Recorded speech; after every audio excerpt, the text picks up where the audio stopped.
Come on, give me something like niche or stupid or something. Shotguns.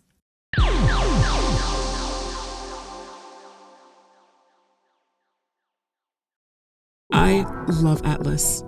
So much I consider it to be one of my favorite games. And I'm the kind of person who plays the same 3 games, or something more questionable on the rare occasion. But less about my personal taste in games. There's so much love and passion put into this project that it kind of makes me sad to see not that many people talking about it as often as it used to.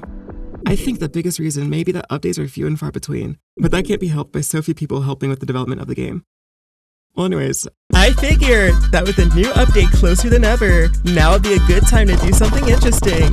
I decided to take one of the most niche weapon categories in this game and use only them from start to finish, with a grand total of 3 whole weapons in the game, and the first unlock being at level 12. It would certainly be an interesting feeling of progression, as there's nothing but hurdles. So, without any further introduction, I'd like to welcome you all to the very interesting challenge. Can you? Okay, all of them. Every kill you get, I'll give you an Uber. Let me mine. Holy shit, that could have been terrible. Okay, I'm so dead here. I'm so dead here. Holy shit, I'm crazy at this game, bro. Oh boy, and so it begins. And so it begins. I'm dead. What a swing. Holy, what a swing. Oh, I like that. I like that a lot, actually. Fuck, dude. But first, this video is sponsored by... Look at how fast you're about to click off. Sponsored by who? Oh, and subscribe! Speaking of subscribers, according to my YouTube analytics, 0% of people watching this video are subscribed. So if you're one of them, So if you're someone that isn't, you might want to change that. Alright, I won't waste any more of your time. Back to the video. Bye! Hold on. I lied. I'm sorry. There's one more introduction needed. Many of you may not know too much about Atlyss, let alone it exists. You don't have to raise your hand. I can see you just fine.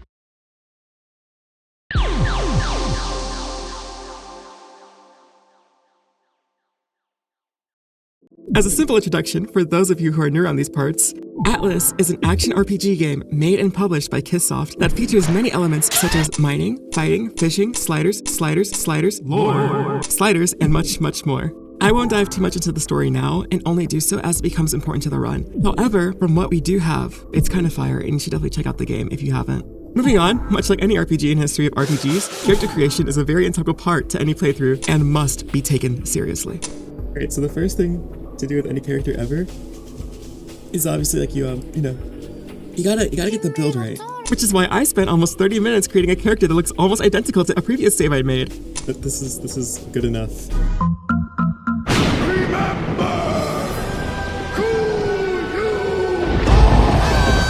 After doing the mandatory quest of getting familiar with the giant floating island that acts as the game's hub world with all the shops and services you need, we quickly come across our first roadblock. That being, the first gauge we can shoot is 12. And we're only 1. And if my math is correct, we need a lot more 1s to make 12. Okay, so the biggest issue is that we can't actually fight anything yet. Because last time I checked, fists aren't guns. So what can we do about it? Well, as I decided what would be best for the integrity of the run, I chose to start the run by mining. And obviously, the way to do that is going to be over here. As it would be arguably the most effective way to gain XP without killing enemies, and thus losing the challenge in the first 10 seconds.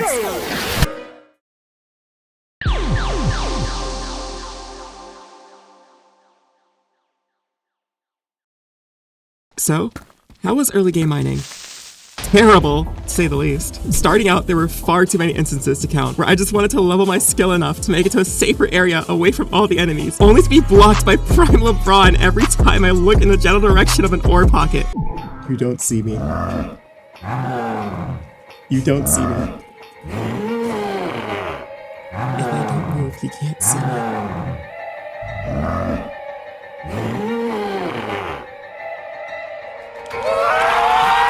Alright, so okay, that's all of them. Yeah, I'm gonna get them over here. All of them back here. Oh, they just respawn. They just... Okay. Brother.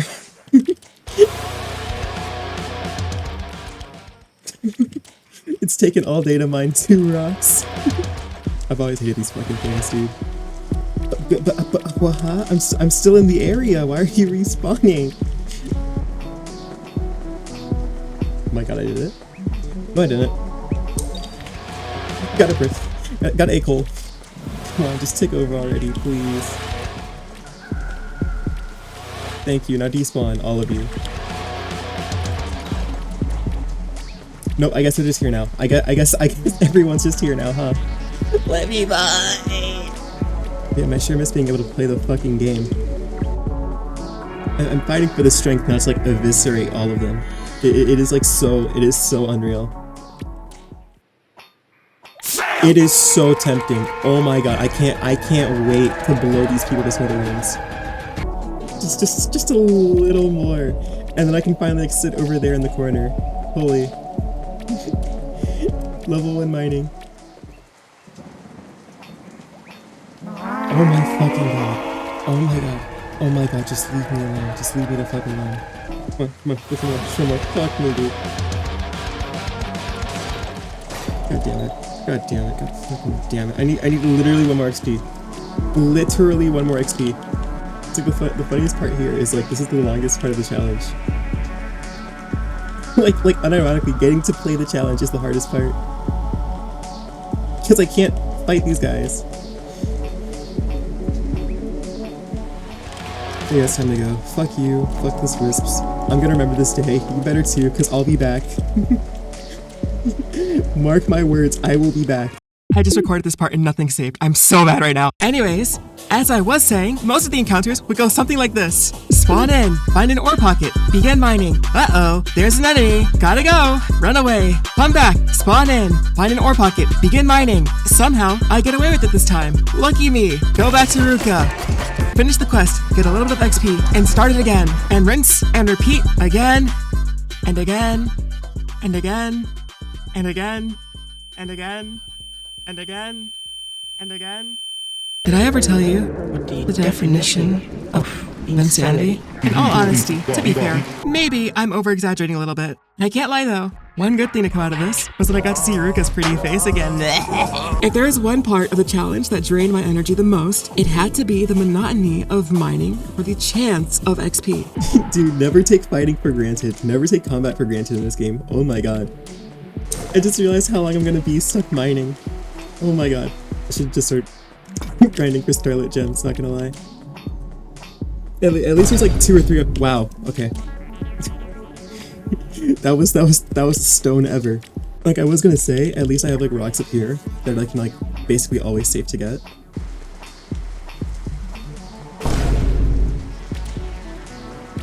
Man, I really wish they'd like me 1 HP rocks. That'd be awesome. Oh my god, finally! Finally! I thought it didn't exist! Oh my god, finally! This might be like the slow run ever. I've been recording for an hour. I've been doing this for an hour already. Just give me the book. Just give me the book.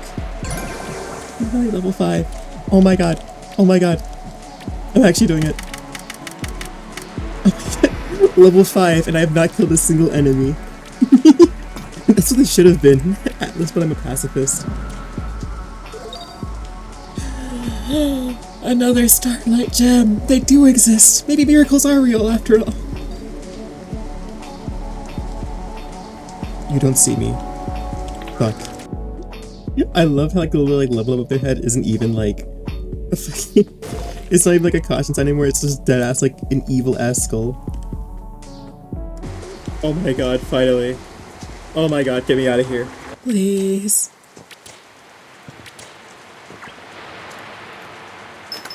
Please, just let it be over.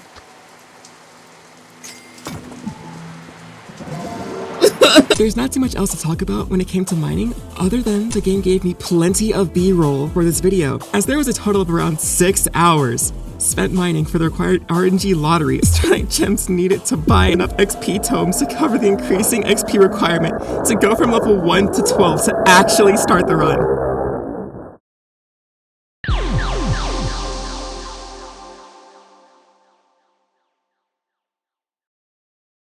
I believe now would be a good time to briefly discuss the stats of our boomstick, as we'll be needing to get well acquainted with it as we begin using it for quite a while. The few most important things to note is that with a fairly modest fire rate, the boomstick deals some solid damage for a lot of progression in the game.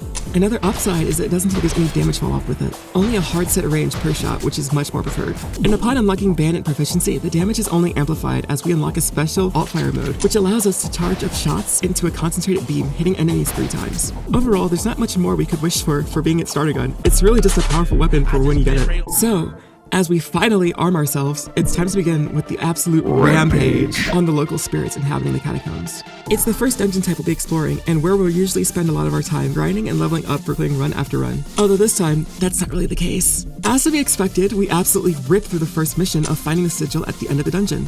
Feels so nice to finally do combat again. Holy. I miss this. I miss this so much. Dude, shotguns are so much fun. Holy shit, man. Finally, I was going to freak my shit, as the kids say, if I miss that sigil. I don't know why I'm pressing R to reload. There's like any fucking ammo count in this game. Holy shit, we are so back.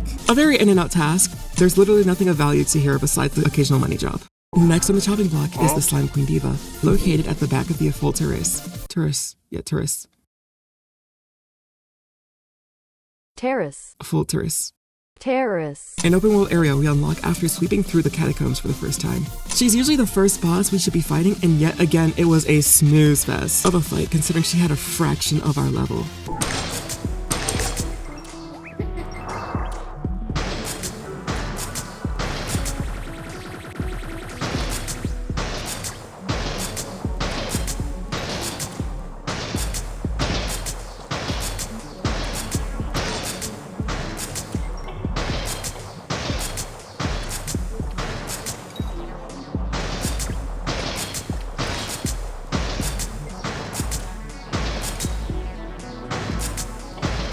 And she's dead.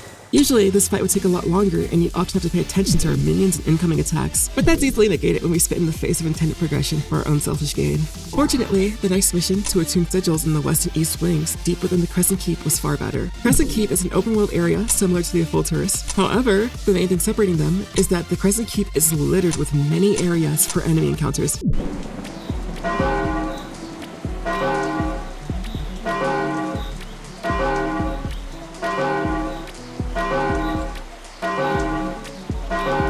Oh wait, if you hold space, you jump higher? I did not know that. Wowie, I'm a fraud.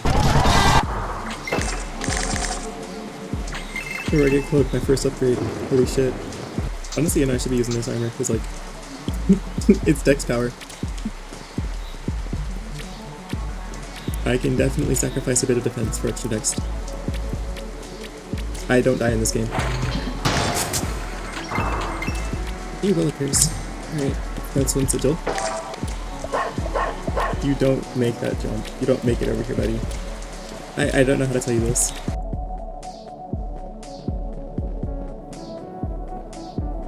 Hello? There we go. Don't get me wrong, though. This is still pretty much a breeze. The only reason I said this mission takes longer is because it's physically longer from destination to destination. Each room could be cleaned up in a little under 3 minutes. Sure, it did take longer as enemy levels were quickly catching up to that of our shotgun, but that doesn't mean it still can't kick ass. Speaking of kicking ass, it wasn't too long before we'd start to have our asses kicked, as the next major issue came up and during the final max level of the catacombs.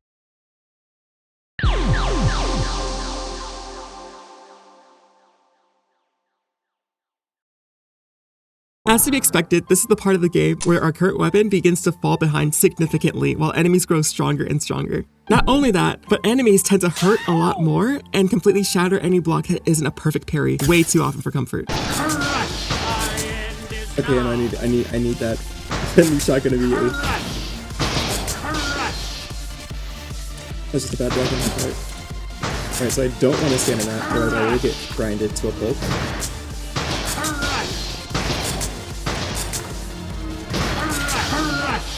Holy shit, that could have been terrible. Okay. By this point, being swarmed was usually a death sentence, as it'd be like the inside of a meat grinder. Not immediate total bodily mutilation, but more the slow, rest assured kind if you stay in it for too long. Okay, wowee. What do you mean you hit from that far? What do you mean you could just do that? I'm so dead here. I'm so dead here. I was so dead there. Oh my god, how am I alive? Holy shit, I'm crazy at this game, bro. Holy shit, I'm crazy at this game. Oh my god. Okay, I'm debuffed to the moon and back. I'm so dead here. Because typically I'm usually like Lloyd or something like that. It's like the fall off, like the sudden like fall off. I mean, I guess it probably feels a lot harsher than it is, only because like, you know, like I spent literally like 20 minutes with this gun, and like it's already like under leveled. Worst yet, I strongly believe the boss of this area, Lord Kaluz, highlighted this the most. You know, one thing I've noticed when doing runs before this was how much of a nightmare he is to take on when you're under versus over his level. It's typically a very engaging and difficult fight for the first time when you've just unlocked this version of the catacombs, and he becomes noticeably easier when you've done the fight before, which is really nice. Let it be known, this was not the case for any boss the entirety of this run. Okay. Alright, it's time. Okay, I'm not ready for this. Oh boy.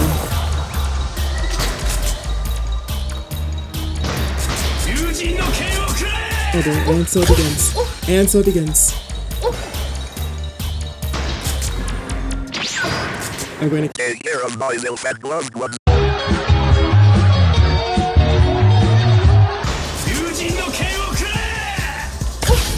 I'm dead here. No, I'm not.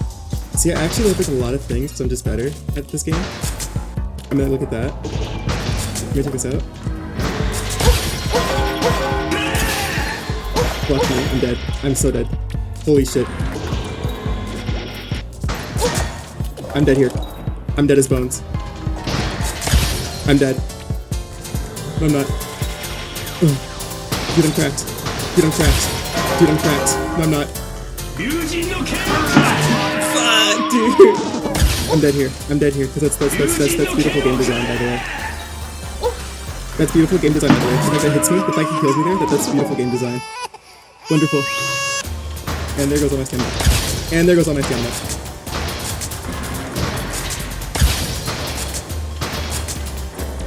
Okay, we're still here. We're doing a lot better.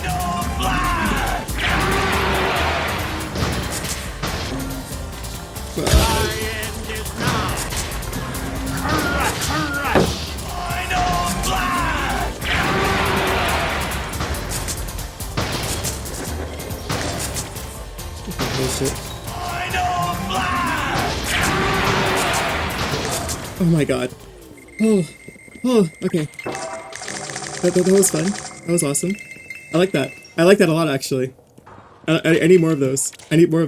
I think the biggest factor holding it back in comparison to a normal run is usually you'd be fighting him with armor, accessories, and weapons from this area. Our shotgun is something we should have moved on from 3 zones ago. Unfortunately, there's not much to be done that can circumvent this growing issue, aside from upgrading armor and accessories as to be effective for now. So as the best we can do, it's time to finally make our strides closer and closer towards the endgame progression.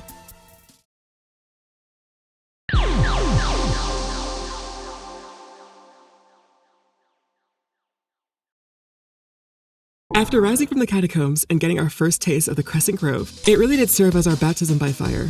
Needless to say, this is when the difficulty curve hit like a bus. The sheer drop in not only DPS that we deal with, but also increased damage taken and enemy aggression was like night and day. By now, being swarmed was less like a meat grinder and more like going legs first into a wood chipper. Sure, it's quick enough, but you're still in there long enough to feel some of what's happening.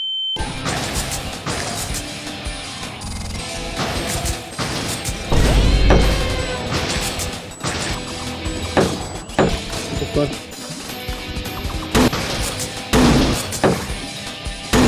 Crap, fuck me.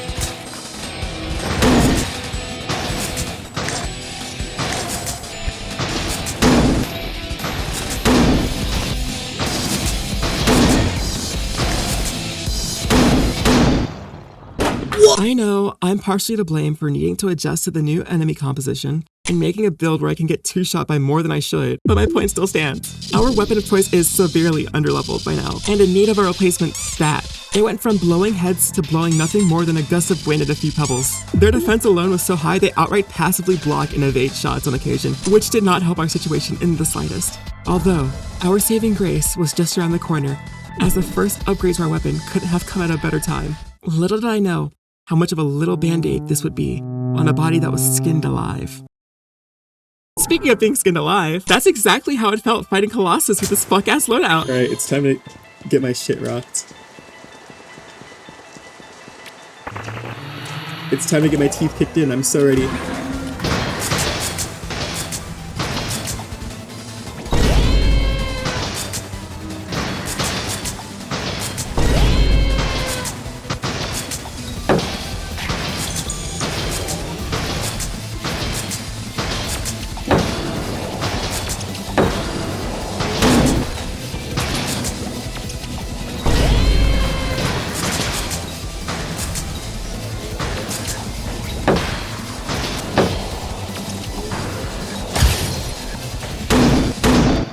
What do you mean?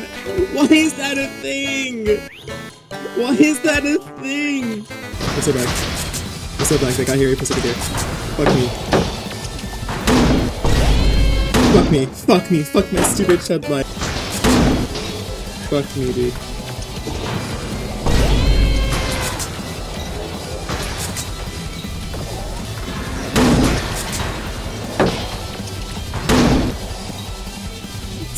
What? Okay, I gotta zoom out.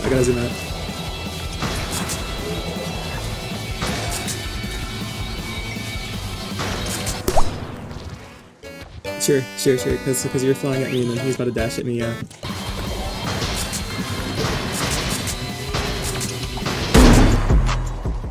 Frame skip! Why did he just skip frames? What do you mean? What do you mean? He's literally never done that. He's literally never done that before.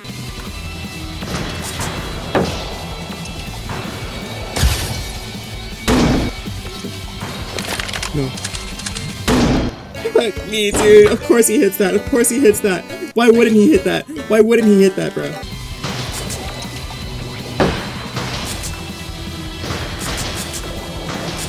Bro. Do literally any other attack, please. I'm begging. Literally any other attack, bro. Holy fucking shit, dude. Holy shit, bro. Oh my god. Oh my god. It is like literally the only thing this guy's fucking vernacular. Shockwave. Shockwave. Shockwave. Fuck out of here. If it wasn't for Focus Shot requiring a ranged weapon to work, then I'm pretty sure DPS would have been more of a suggestion fighting him. This fight was like punching a brick wall with your bare hands only to have it fall on you. In other words, it would take 10 shots from me to do what he could do in just one. Do you know what else was done in one? The number of hits it took for him to drop me from max HP to 0. He did this many times. It was not a fun experience fighting him. Especially when he had speed blitz and attack on occasion and absolutely rock me so hard I'd be paranoid about it for many attempts after. Fortunately, I did eventually lock in and come out on top. However, this victory was pathetically short-lived, as I knew what awaited next in the actual Crescent Grove experience.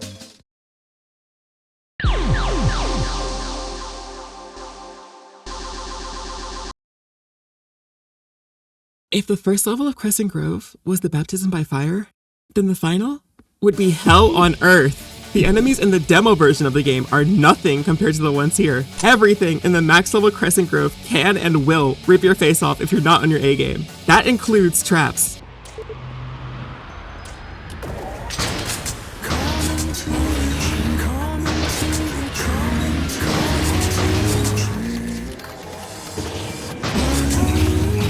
First room in, already almost died. Let's go. First room in, by the way. First room in, by the way. And I'm basically dead. We're doing fine. We're doing fine. We're thriving. We're thriving. We're thriving. Just don't think too hard about it. We're thriving. Gun is just too under.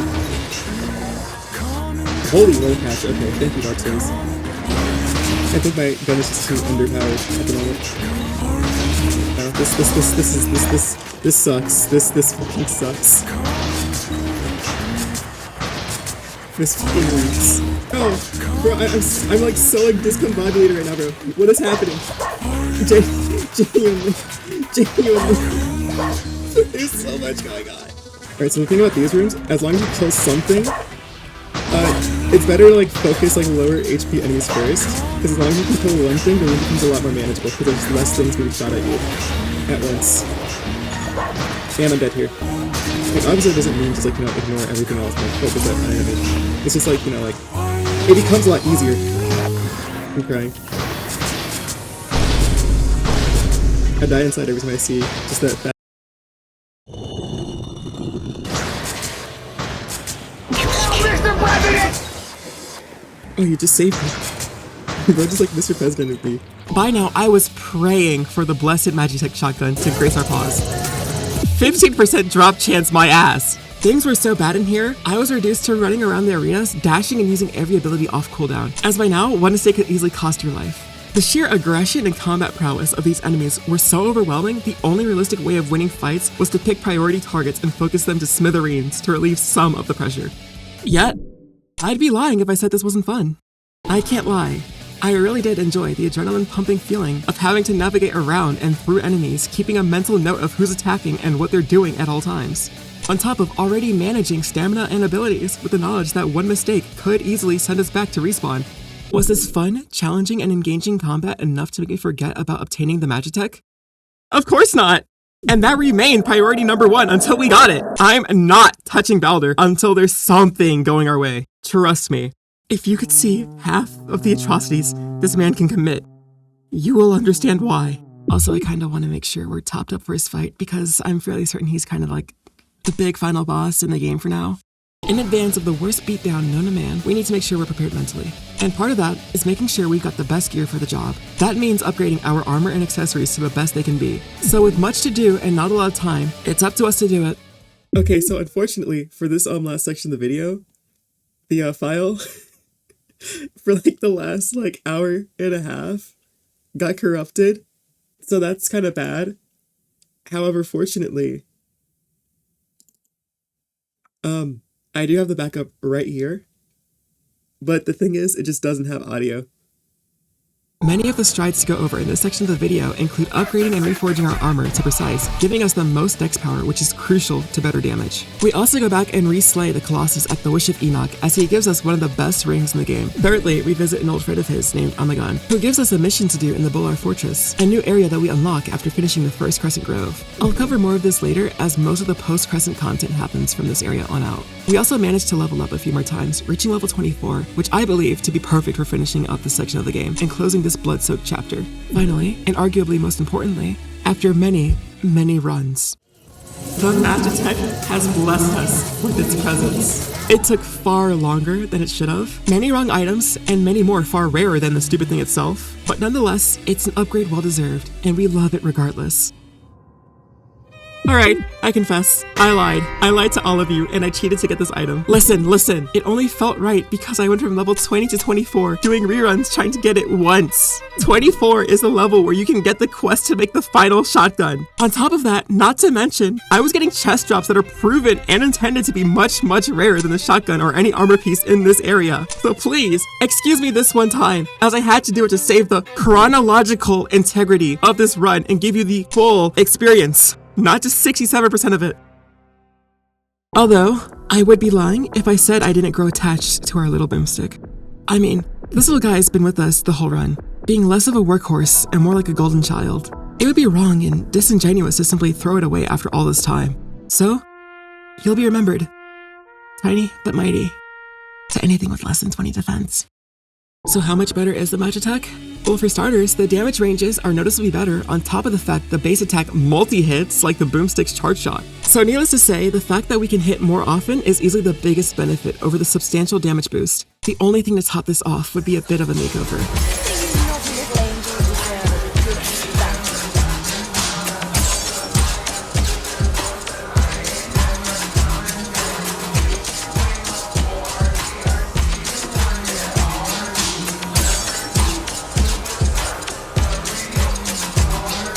Now looking dripped out like a fountain, it's finally time to face our greatest challenge so far. We've come all this way from running away and screaming at every enemy we encountered, now to having a formidable firearm on our back and leaving a trail of destruction wherever we stride. The hour is upon us to put our power to the true test as we face one of the strongest enemies in the history of this game. With nothing but armor on our body and a cracked out gun, By the end of this, only one of us will come out on top, and we plan to stand on the mountain of rubble. We make our way through the Crescent Grove once more, slaughtering everything that dares stand in our way. The sheer scale of our power between then and now was immeasurable. The chambers and enemies that were once a meat grinder had turned into more of a blender without a lid, something far easier to navigate, but still just as dangerous if you aren't careful. Our massacre was swift and efficient, cutting down waves of enemies in minutes or less. And just like that, we were standing before our greatest foe yet, with the burning determination of 1,000 suns, and our shotgun in our grip. Baldur arises. As the battle begins, we're quickly reminded of the sheer difference between him and Colossus. His attacks are far more powerful and rapid. A single mistake, being caught off guard, can easily spell the end for us. This fight is more of a battle of endurance than a test of strength. As though he may be tanky, we're no longer lacking what we once did in damage. With every shatter of our stamina bar, we grew closer to the end. However, this fight would be far too simple if it were just us and him. The sisters, Nagrith and Sirius, join the battle.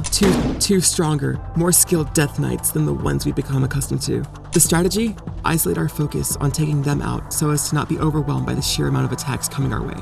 Keeping our eyes out for Baldur whilst applying pressure to the sisters, they fall with relative ease, allowing us to focus back on the main event. Though he may be weakened, he is still just as strong as before. His aggression may be unrelenting, but we are much fiercer. Victory draws closer as stress begins to build. Everything has led us to this moment. These final seconds are the determining factor for if this battle will take 1 attempt or 1 hour. It comes down to the final hit, a split-second decision to finish him off now and risk it all, or cower out and block, playing it safe and finding reassurance in our cowardice. I'm sure we have no intentions of backing down. One final shot. A battle of who can strike who first.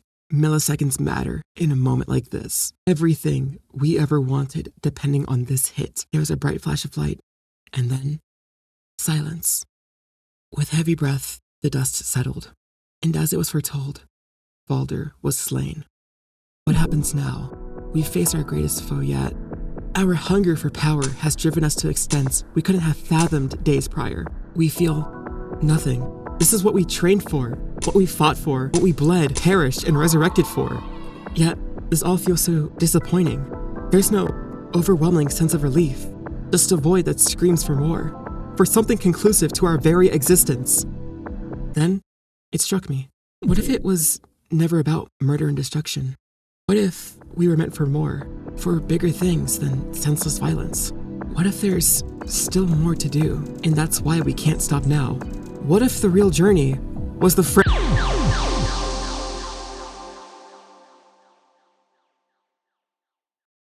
So although we've done practically every boss this game has to offer so far, that doesn't mean there aren't quests that we can still do. The top priority was making a volley cannon, the final upgrade in terms of our weaponry. At the same time, we pick up 2 quests from Abagun, as they're done in the same area. See how it ties back in? So how would I describe my time in the Bolar Fortress? Well, a change of pace to say the least. It definitely took a minute to adjust to the kinds of enemies here. The combination of rage boars and boom boars played off each other well, although those war boars did take a minute to figure out. Overall, this section of the game was more of a grind than an actual challenge, mainly because by this point, we were over-leveled for all of the enemies going into this section. The boss of this area, Gallius, also wasn't anything to write home about. I do like the arena, and the elemental base attacks like fire, ice, venom, and lightning, though I thought his attacks were a bit too slow between each to really be anything difficult. It took around an hour or so to run the Bolar Fortress enough times to gather the required materials for the volley cannon, which is the last shotgun upgrade for this run. The stats on it are amazing, don't get me wrong. The only issue is that there's nothing new to try it on that we haven't already torn to pieces. It's still a very welcome upgrade nonetheless. The only other thing I found worth doing was collecting the pages for Angela's Glyphic booklet, which only turned out to be one of the best magic items in the game and nothing more. I can't lie, it was so nice to go back to some otherwise optional areas that I personally hope get more added to them in the upcoming updates. It's just that unfortunately, for the time being, there isn't really that much more to be done.